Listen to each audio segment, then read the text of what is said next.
Imagine waking up to a world where the sun barely shines.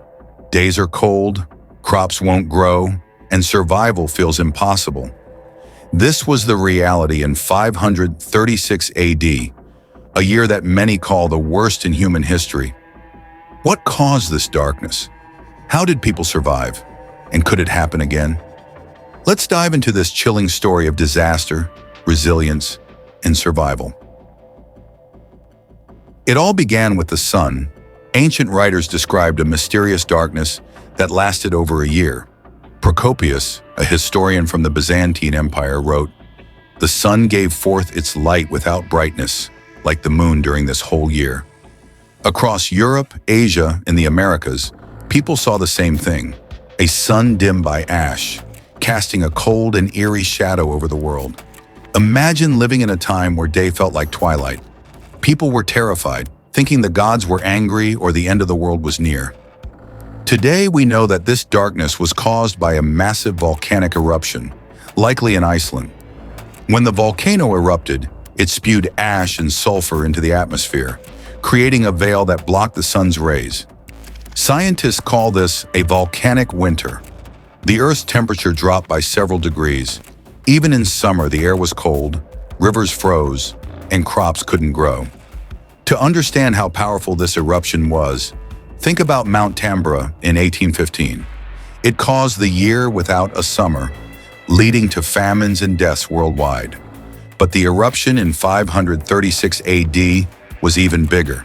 It might have been the largest volcanic explosion in the past 2,000 years. With no sunlight, farming became impossible. Crops failed, livestock died, and food supplies ran out. People were left starving. In ancient Europe, people turned to desperate measures.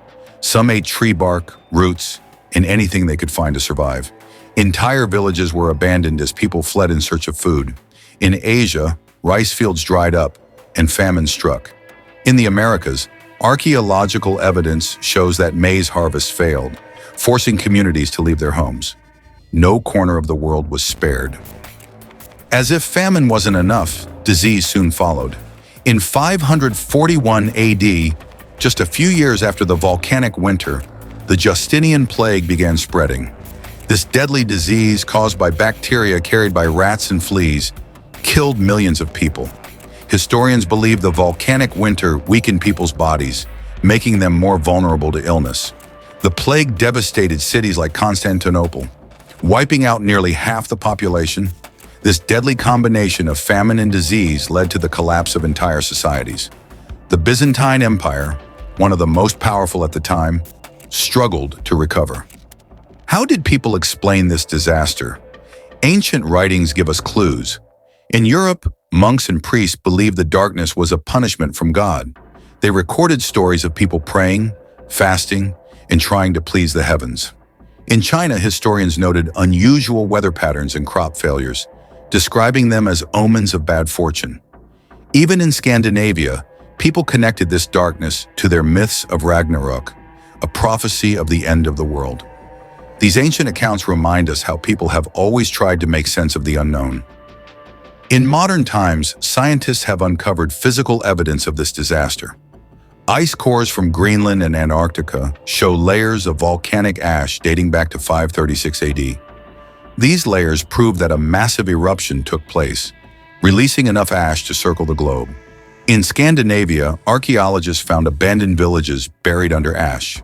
Tree rings from across the world show stunted growth during this time, confirming that the Earth was colder and darker than ever before. This combination of science and history helps us understand just how devastating this event was. The volcanic winter also brought economic collapse. Trade routes shut down as merchants couldn't transport goods. Markets emptied and coins lost their value. In the Byzantine Empire, people rebelled against high taxes and food shortages. Without strong leadership, the empire weakened.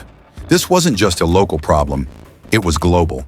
Societies everywhere struggled to survive, proving how connected the ancient world was, even without modern technology.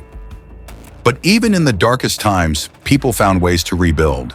Farmers experimented with new crops that could survive in colder climates. Communities came together to share resources and protect each other. By the late 6th century, trade began to recover. Leaders rebuilt cities and life slowly returned to normal.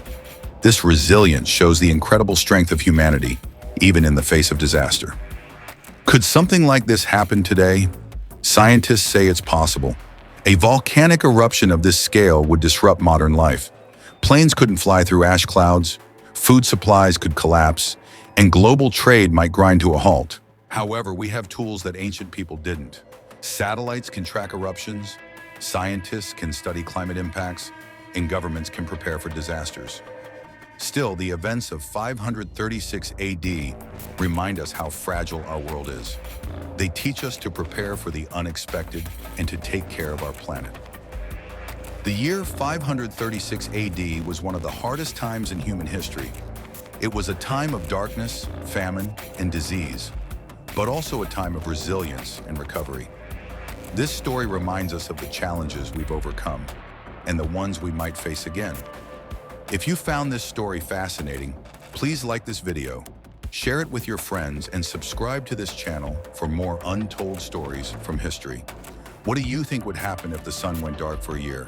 Let us know in the comments below.